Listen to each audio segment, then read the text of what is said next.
Well, ladies and gents, we've had some wonderful racing last week, and obviously the week before, but we've got the big one. We've got the big one coming up Tuesday, Wednesday, Thursday, Friday, Saturday. Yep, yous have all guessed it. It's time for Royal Ascot.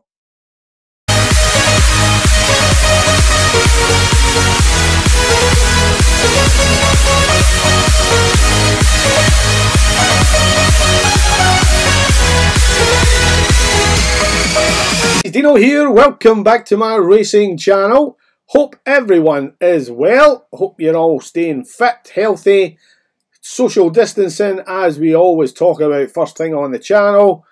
But secondly, I need to thank another new subscriber to the channel. Thank you very much. It's very much appreciated.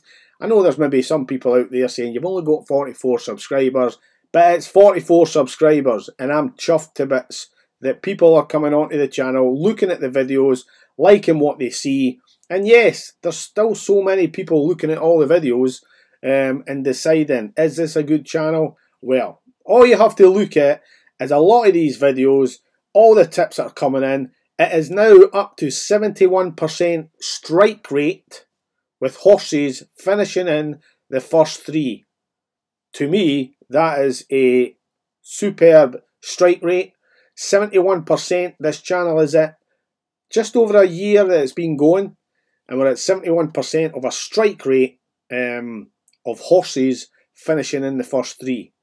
Winners, seconds, thirds, each way cash.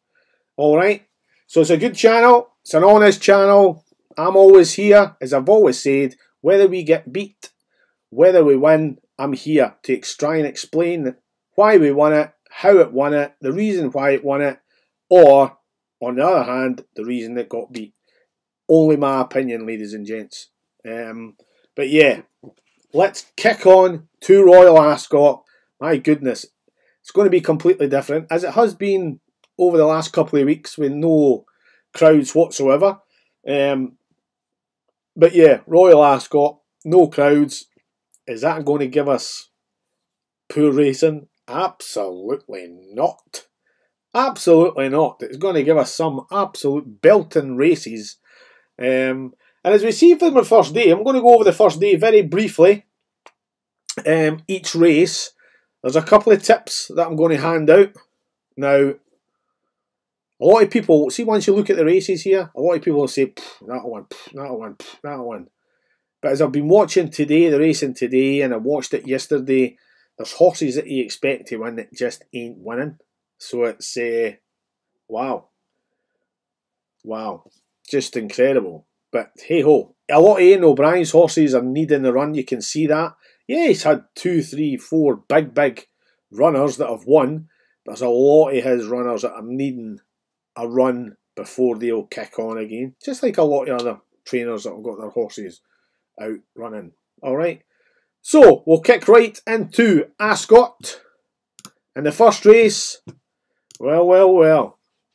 The 115 at Ascot, 7 furlongs. It's a Buckingham Palace Handicap Class 2 for 3-year-olds and upwards. 0 to 105. And look what's favourite. Derek, one of the tips that we gave out, was it last week or the week before?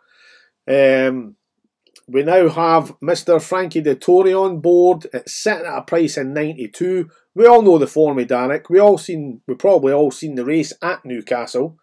The only thing that worries me, with Derek is the 9 stone 9. Its overall rating is 104 now. I think it was something like 97. So it's went up 7 points there, and it's got a weighting 9 stone 9 on its back. I know it's a 4-year-old, so it should be able to handle that. It's already beaten the second favourite there, Queso. It's already beaten that out of the park. That's on a rating of 99. Yes, it's £5 lower in weight. It's the ones we need to look out for here, the ones that haven't had a run. Hasn't had a run. It's got an overall rating of 100, which is really good. So it's all the races are going to be difficult. This has got 24 runners in it at the minute. 24 runners. So anything can happen. It's going to be right across the track. It's going to be tough. It's going to be tough. That's why you've got Derek in there at 92. If this had been a field of maybe 10, 12, Derek wouldn't be anywhere near 92. You're talking probably 2-1, maybe even less. So the reason for it being 92, which is a really good price if we can get the winner, and I'm not saying that's going to be one of the tips. I'm pointing out that Derek, we have tipped that before. It has won before by 3/4 of a length and finishing really well. Over 7 furlongs at Newcastle. So why would you not do it again? But there are other horses in there that haven't had a run that could win it, and they're at big, big prices. So that's the first 115 at Ascot. We'll go on to the 150 at Ascot. And again, you look at the runners, 16 runners. And we have a really good quality horse sitting right at the top of the betting there at 94. Circus Maximus, Ryan Moore by Ian O'Brien. An overall rating of 118 with 9 stone on its back. If you look through the whole field, there's one there, Bilston Brook. We know about Bilston Brook, but I'll come on to that later. It's got an overall rating of 116, and it's now got 8 stone 11 on its back. Terebellum, seen that running as well the other day, ran a really good race. It's got an overall rating of 110. That would be my danger, in my opinion, if we were going to go with Circus Maximus. First time out, it's won, and it's been right in there at a 110 overall rating. Being backed at the moment, as is Circus Maximus. You've got Fox Chairman in there. 9 stone with 110, so it's another really good race. Another really good race. You have this boy down here, Mustachery, overall rating 121, 9 stone on his back. Sir Michael Stout, we all know the script with older horses and Sir Michael Stout. Your 4s, 5s, 6s, 7 zeros. He is an absolute master at bringing these horses on. He's not had this one out for a run. Could that be a danger? You bet your bottom dollar it could be a danger. So again, you've got to look, do your homework. Doesn't always work. Doesn't always work when you do your homework. But a lot of the time it does, in my opinion, because it works for me. So again, another really good quality race. Over 1 mile, the Queen Anne Stakes. It's a Group 1, really top class field. And sitting at the top of the betting is Circus Maximus for Aidan O'Brien and Ryan Moore. We'll go on to the next race, the 225 at Ascot. And again, if we look at the top of the betting, Frankly Darling, we've seen running, I think it was at Newcastle, and bolted up by about 4 or 5 lengths. I think that time it was Rab Havlin that was on the back of it. We've now got Frankie on the back of it, sitting at an overall rating of 90. There are horses there, especially the one for Aidan O'Brien, Passion. That's going to have a belter of a chance. It really has. 99 an overall rating, and it's only got 9 stone on it. Well, they've all only got 9 stone, but this one, Passion, could be a big danger to Frankly Darling, as much as I really do like Frankly Darling. Miss Yoda's in there as well, which run a really good race. But this is what Royal Ascot's all about. It's absolute quality, top quality races that you're going to get every day. Every single day. So there's, again, 4 or 5 in there that could absolutely trouble Frankly Darling if it's not on not on the metal. So again, another good quality race. That's over 1.5 miles. And we'll come back to the 2 tips. As of yet, I've not given them out, but I will. Again, here's another one. 1 mile 4 furlongs, the King Edward Stakes, Group 2, Colts and Geldings, Class 1 and Mogul. We all should know about Mogul, sitting at the betting at an 8 to 11. Can an 8 to 11, can it get beat? Of course it can get beat. A lot of Aidan O'Brien's horses are needing a run here, but you would like to think with it being like what he done with Love in the 1,000 Guineas, he had it prepped, it was ready, it won. He had, what was the one that was running at the Curragh? I can't remember, but that came out just the other day on Sunday there. That came out and won the Guineas. So there's ones that he's obviously picking out for certain races, and obviously it looks like the big races, and there's ones that are just needing that run. But Mogul, I would expect to be there, right there, winning this. I would expect it to win it. Mohican Heights, 104 of an overall rating compared to 110 from Mogul. Arthur's Kingdom, Frankie Dettori for Ian O'Brien, and we've seen what he did in the Guineas over here at Newmarket on Wichita. Papa Power for Andrew Bolden. So there's only 6 runners here, but I think it's really going to have to be a good one to beat Mogul, my opinion, in this race. One thing we really need to look out for as Royal Ascot goes on is the weather. They're probably expecting rain Wednesday, Thursday and Friday. So we'll need to keep an eye on that as well, because the ground is crucial to every single horse. That's where you get your winners from. If your horse runs on fast ground and you've got soft, it ain't going to win. It's going to have to be a really top quality horse, and we're going to get them at Royal Ascot. Alright? If it's good ground, you need a horse that's going to run on good ground. You get horses that will run on good ground, soft ground, good to soft, and they'll still win. They're good quality horses, and we're going to get that this week. Alright? We'll move swiftly on to the 3:35 at Ascot. And there's a horse that I have always liked for the last 2 or 3 years. Batash. Absolute speed merchant. Travels brilliantly. Finishes like a train. Is it going to get beat? I don't think so. It's not had a run. But Jim Crowley, Charlie Hulls, it's got an overall rating of 126. It is absolutely streets ahead of a lot of these. So it's only got 9 stone 4 on its back. Yeah, it's getting older. It's getting a 6-year-old now. But can I see it getting beat? It can get beat. Of course it can. But it's going to have to be a really top performance for anyone to beat that, in my opinion. Alright. We'll move on to the 410. And again, when we look at the 410, once it comes up, there we go.